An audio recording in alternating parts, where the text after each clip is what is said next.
Hello, I'm Christopher Beckham, and today we're filming a short video for EDTL602, Education and Context. And we're discussing the first book that you're going to be reading in this Summer 2 course, The End of Education by Dr. Professor Neil Postman. I'm joined here today for this video with Dr. Tim Simpson, and I'll introduce him in just a moment. First, let me tell you a little bit more about this book that you're going to be reading. The End of Education is one of several books that gave Neil Postman, who's a professor at New York University, a reputation for being an astute observer and sharp critic of modern American life. Perhaps his most well-known title was Amusing Ourselves to Death, wherein he sounded an alarm about a trend in American life that was about making everything into some type of entertainment. He saw drastic consequences ahead if that trend continued. We might well wonder what he would say today in this internet-saturated society. However, that discussion goes beyond the topic of today. This short recording is just meant to be an introduction to this book, The End of Education. And as I said, I'm joined by Dr. Tim Simpson. He's the professor and chair of the Department of Foundational and Graduate Studies in Education here at Morehead State University. Dr. Simpson's a highly regarded teacher here at MSU, having been nominated for the Distinguished Teacher Award. He's had a long association with the Pritchard Committee for Academic Excellence, and he's highly involved in the education of teachers both at the undergraduate, pre-service level, and at the graduate level.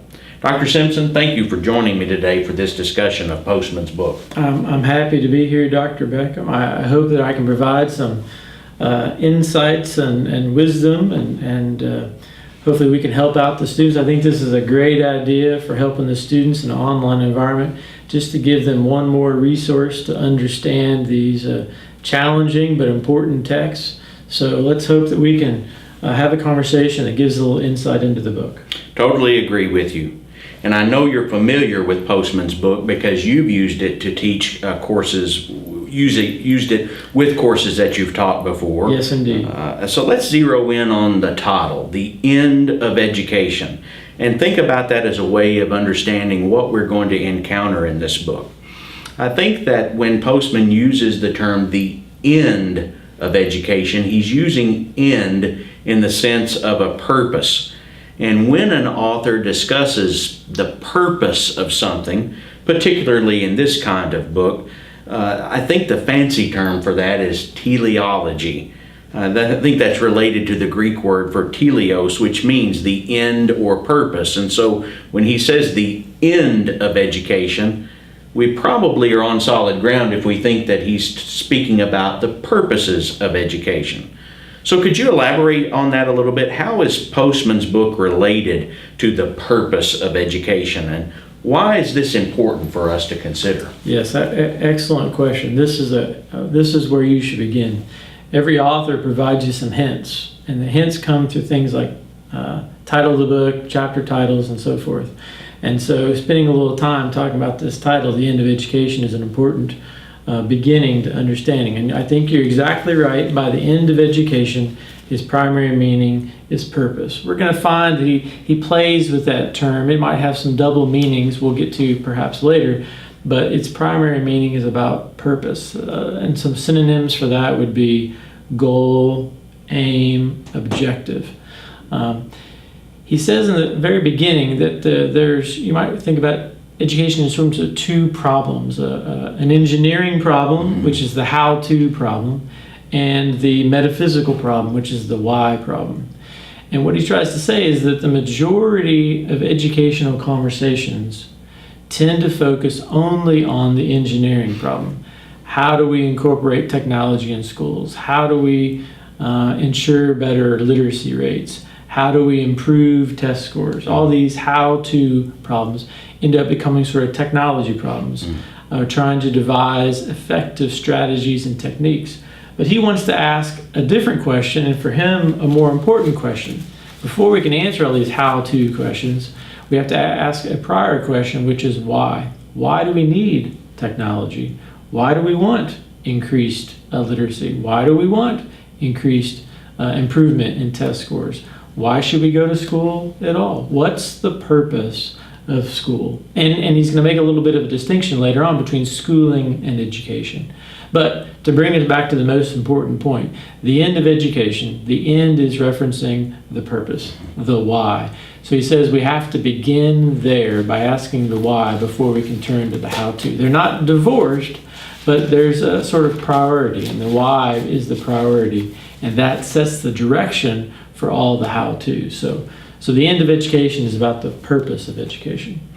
Well, as we open and look at the table of contents, we see that the very first chapter is entitled The Necessity of Gods. And then chapter 2, Some Gods That Fail, Some New Gods That Fail. And then in chapter 4, he references gods that may serve. I've noticed in using this book before that sometimes readers are taken aback by his use of the word God there. When he uses that term, I think he's using it in connection with schools and society and human life, but maybe he's using that term in an unusual way, or just something to help catch our attention. Would you elaborate on what on earth he means when he speaks of some gods that may fail, or some gods that have failed, and some new gods that may fail? What on earth does he mean by that use of the word God? I had the same reaction when I read the book for the first time. What's all this God business? Where did this come from? I didn't think this was a religious text.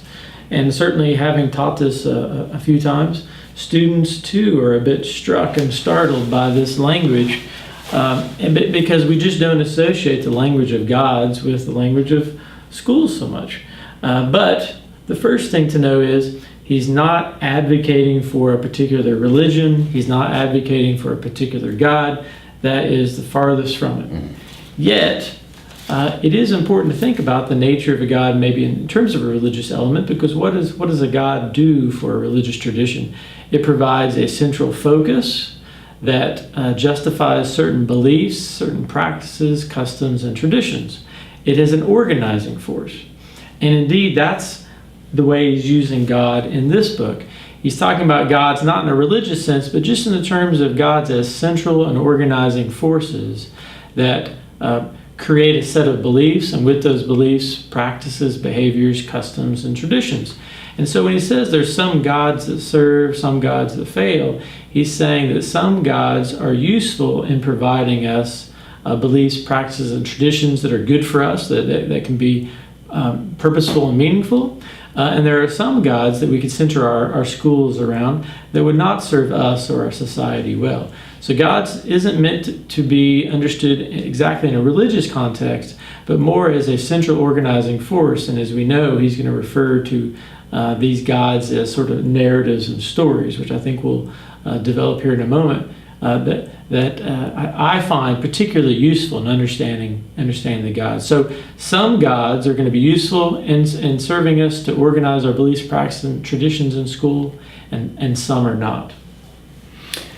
In further explaining his use of that term, once we get to chapter 4, he projects some ideas that are going to govern the rest of the book.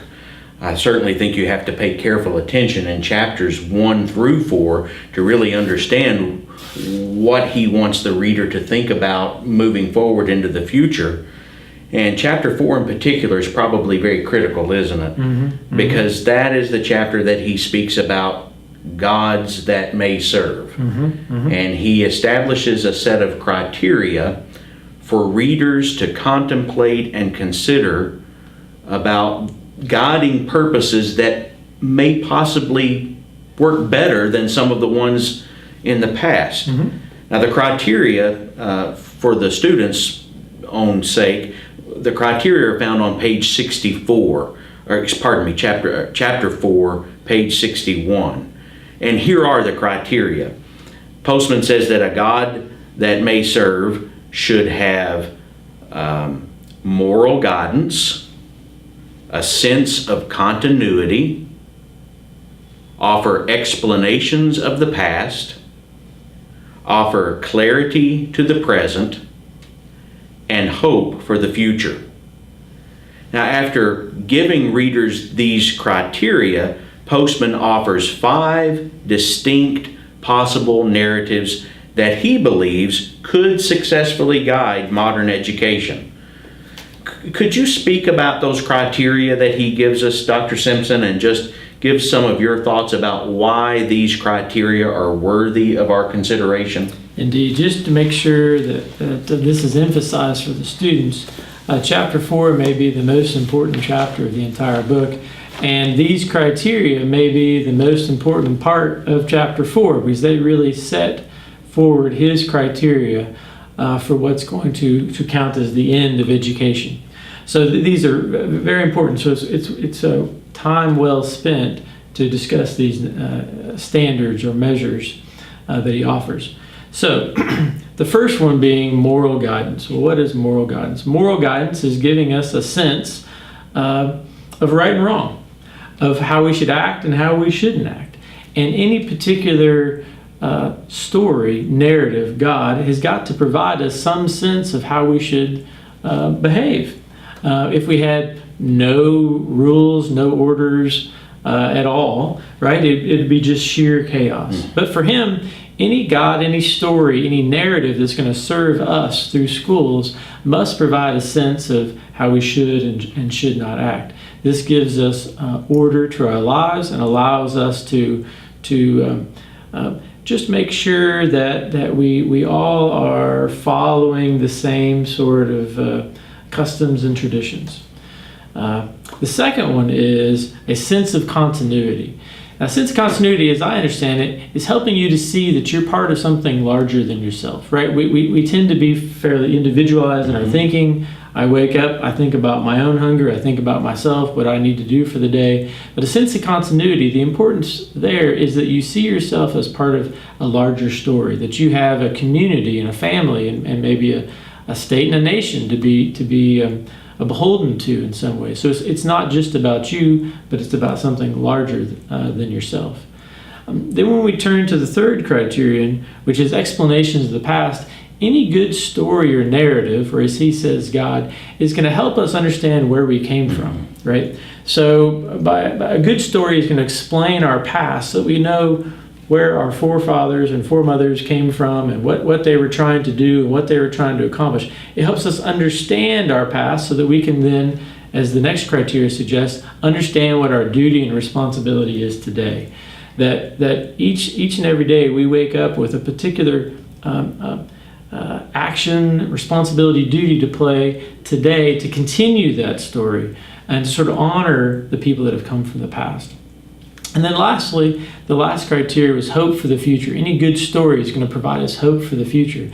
That if we really thought that what we're doing today doesn't matter tomorrow, we'd lose motivation to do it today. So any good story, narrative, or God is going to explain that what we're doing today can lead into the future, has hope in the future. And somehow if we do our duty, the future is going to be better, and those people will be able to carry on the traditions, customs, beliefs, traditions, and so forth. So if you put these 5 standards or measures or criteria together, any God is going to be able to provide us direction, it's going to provide us meaning, and it's going to provide us a wider sense of ourselves than it's just about us. So once we have a firm understanding of these criteria, we can read on in the book and see that Postman's going to give us these possibilities, and we should look for these criteria along the way as we're reading about these possibilities and see how those criteria shape the possibilities that he has presented. So chapters 5 through 9 of the book, each one deals with one possible God. But they can be blended together, couldn't they? They could be combined. It wouldn't have to be that we would just have to pick one of these gods that would serve. No. So if a reader is working his or her way through the end of education, they should pay very careful attention, of course, to all of the chapters, but especially once they reach chapter 4. That's a pivot point in the book, isn't it? And understanding that is essential to moving ahead. May I comment just a bit on that? Yes, chapter 1 through 4 he describes as the doctrine of the book. 5 through 9 is the commentary upon that doctrine. So chapter 1 through 4 is really the heart of the book. Chapters 5 through 9 are telling each of these stories based upon what he said in 1 through 4. So as a reader, what I would do is I'd pay very close attention to 1 through 4, so you get the heart of the understanding. And in particular in 4, pay attention to the 5 criteria we've talked about, and then making sure you have those 5 criteria clearly in mind. In chapters 5 through 9, what you should do is you should read each of those gods that may serve, noting where you can find each of those criteria. So in I think one's called Fallen Angel, another's called Spaceship Earth. I think Spaceship Earth might be chapter 5. When you read chapter 5, be looking, where's the moral guidance? What should I do? What shouldn't I do? What's the sense of continuity? How am I part of something larger than just myself? And I think if you use those criteria and note where they can be found in each of the stories in 5 through 9, you're gonna do a couple things. Number one, you're gonna make sure you understand those critical criteria, and you're going to better understand each of the stories and how they serve. And then you'll be able to better understand why he thinks some gods that fail. One that he mentions, say, is the god of technology, the god of consumerism, and the god of multiculturalism. You'll better understand what he was trying to get at in those earlier chapters by why they failed, because they failed this criteria. And of course, I'm counting on everyone reading the book carefully, and I don't want to give anything away. But there is something interesting that happens in chapter 4 as well. It's also on page 61. Postman urges us to think about the purposes of education deeply and carefully. And he offers a critique about what were current at the time that he wrote this book, at least, that perhaps there were some failing purposes for education. And Postman there makes a double use of the word end in describing education, and he warns us that unless Americans can find some God or narrative, some purpose for education better than the ones at the time he wrote that we had at that moment, or perhaps that were being developed at that point, if we didn't find a better God than we had, we may just see the end of education. That's different than the way he's used the word in other instances in this book. What does he mean by that? How is he emphasizing the importance of a good purpose for education, or else we may see the end of education? What on earth does he mean there? Well, he's a clever thinker, clever writer, and so he has in that end of education sort of a double meaning, right? First, we talked about the end of education, meaning its purpose, its objective. But what he's saying now is if we lack the end of education, that is, if we lack a purpose, then it's going to be the end, meaning the finality of education. At one point, what he says is, without a purpose that will serve us, schools will no longer be centers of attention. They will be centers of detention. Because once we lose the purpose, once we lose a purpose, a God, a narrative that can serve us, then we're really just sending kids to school for glorified babysitting. Oh. That there isn't a real reason to be there, that we've done away with the metaphysical problem, and we're really just worrying about the sort of engineering problem. How do you keep them in their seats? How do you keep them behaved? How do you keep them till the end of the day so that we can send them back to their parents? And at that point, I think Postman would say, we've really lost education completely. So he's got a bit of a double meaning. End really means purpose, but without a purpose, we really end education. That's a fascinating way that he frames the question. So, Dr. Simpson, Postman seems to argue that it's incumbent on a society to think long and hard about the purposes that it establishes for a system of education. That's not new. People have been thoughtful about education, or perhaps even not been thoughtful about education for a long time. But for those of you that are taking this course, that's one of the intentions, that when you think about education in context, you think about what do you believe about the purpose of education? Where does your belief fit into the philosophy of education? A society is largely shaped by the education that it provides. And that's probably why so many of the world's sharpest thinkers have spent so much time on educational questions. Philosophers that you've all heard of, Plato, Aristotle, and certainly all educators, or we hope that all educators know something about John Dewey, spent much time writing and thinking about schools and schooling and the end, the purpose of education. Wonder if you could conclude our discussion today with what you see as the value in reading a book like Postman's or many of the other books that the students and I will read in EDTL602. What's the value of a teacher spending time thinking about the purposes of education, gods that may serve in the classroom or in the district or in the school? Yeah. Why does thinking about the end of education matter? Well, let me first speak to the issue of the value of reading good books like this. As smart as I would like to think I am, there's people that are much smarter than me. Postman being one of them, Plato, Aristotle, John Dewey, Maria Montessori, right? Many folks. And so the value of reading books like this is these books allow us to more quickly, more broadly, and more deeply engage with the central questions of education. I could, maybe even with you, talk about the end of education and learn something and gain some insights. But Postman and Postman's book allows us to think about these questions of the end of education more quickly, more broadly, and more deeply. And so it's a valuable resource in helping us to understand these critical questions in ways that maybe we could on our own, but might take years. Whereas by reading these books, it allows us to enter that conversation that much more quickly and begin to grapple with these difficult issues.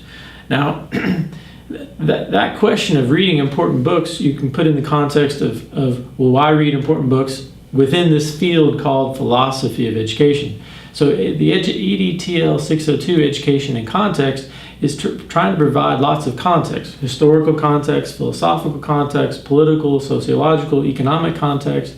But you could see Postman fitting nicely within this philosophical context of education. And so the question might be, well, what's the value of doing philosophy of education in this regard? Well, I think first and foremost, it's just to get a clear sense of some of the concepts and ideas we use in education. We talk about the ends or purposes of goals of education. Well, what exactly does that mean to talk about the purpose or goal of education? Many times teachers have to, on their chalkboard or whiteboard, have to put up the objectives for the day. Well, what does it mean to say that that's an objective? What would be appropriate objectives, inappropriate objectives? So philosophy of education helps us to think about our practice a little bit more deeply. But of course, everything really begins with the end or purpose of education, which brings us back to the importance of this book. On sort of a practical level, one important reason for reading The End of Education is that one of your first critical assignments is a mission analysis, right? So you're going to be analyzing a mission statement from your school or your district, and a mission is just a synonym for goal, objective, purpose.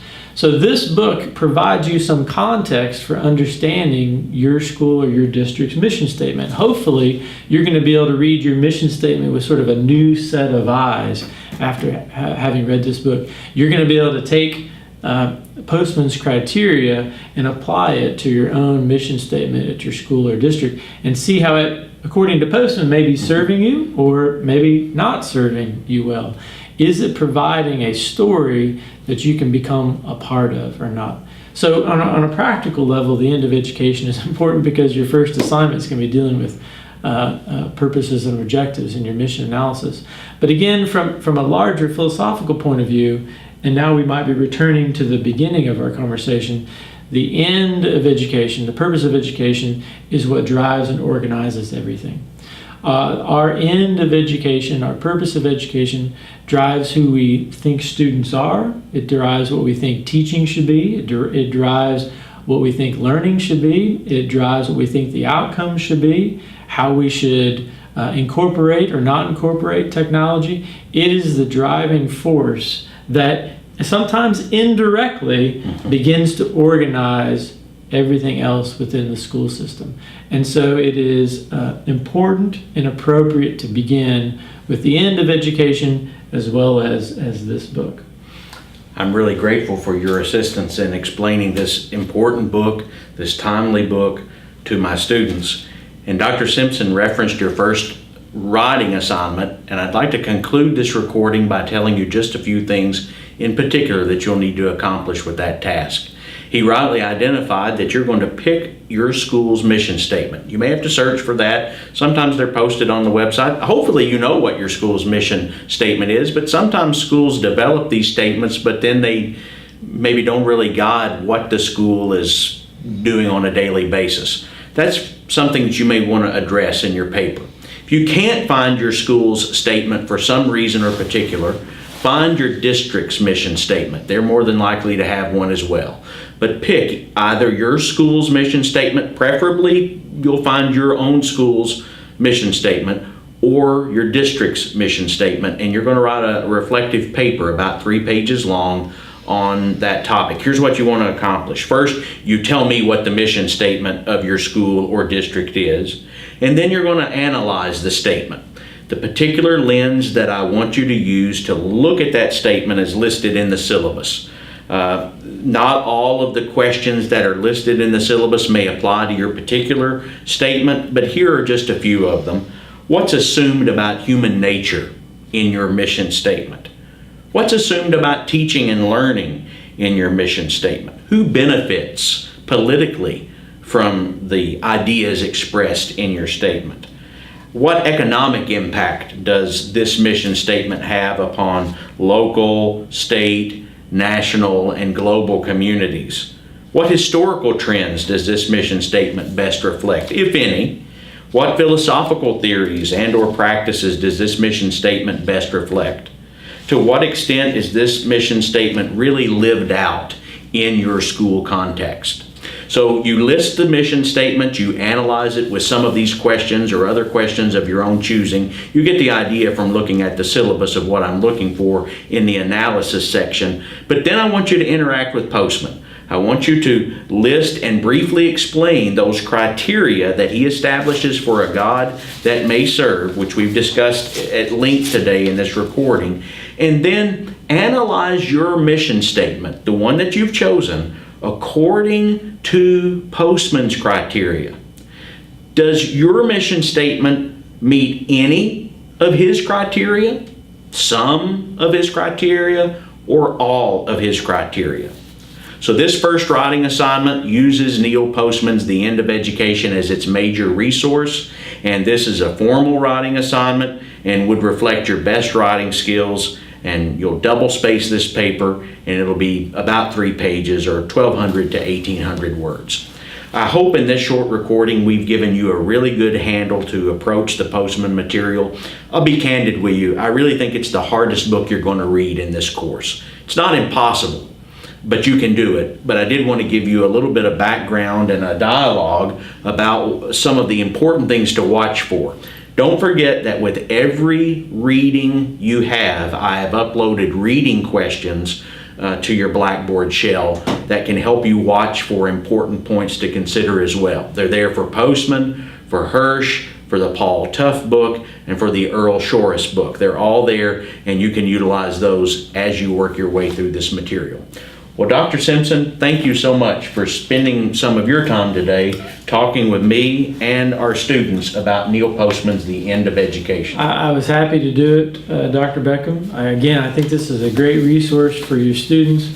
Hopefully we provided a few insights and maybe noted a few pages and a few concepts to pay close attention to. So I thank you for doing this for those students.